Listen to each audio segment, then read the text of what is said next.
When corporations pay dividends to their owners, how do we record it? How do we know how much of that dividend goes to preferred shareholders versus common? Corporations issue stock to investors who hope to participate in dividends if any are declared, and they hope to sell to an investor at a higher price at a later date. Let's look more closely at those dividends. First, dividends are never required. Some companies never pay them, others pay them every quarter. Dividends are a way to return earnings to the owners. Those earnings are now no longer retained when they're declared, and so they come out of retained earnings. On the declaration date, the board of directors approves a dividend amount, and that amount becomes a legal liability. What is that liability? Dividends payable. So dividends payable is increased and retained earnings are decreased. Here's the accounting equation.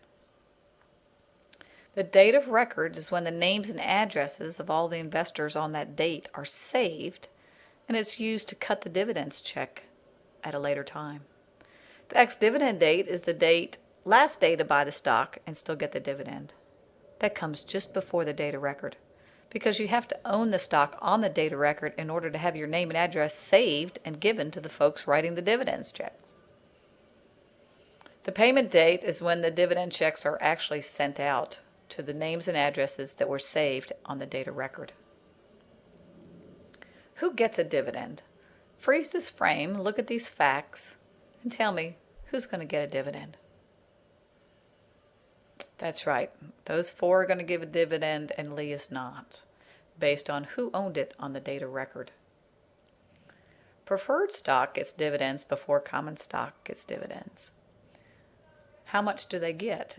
It depends on the preferred stock features. Every preferred stock has a maximum dividend per share.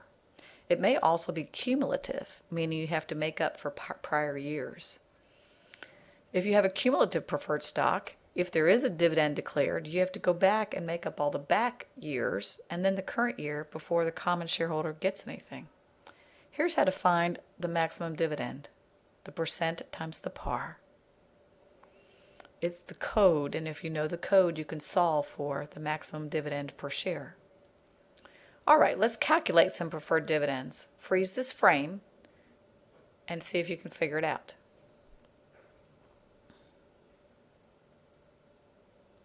That's right, you have 2 years in arrears, $1.50 per share times the 2 years in arrears plus the current year, so $45,000.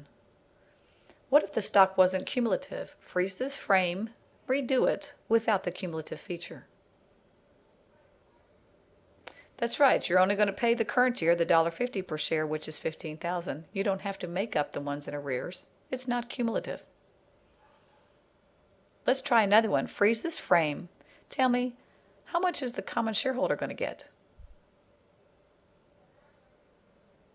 That's right. $90,000 is going to go to the preferred shareholders, leaving the $60,000 to the common, or $2 per share.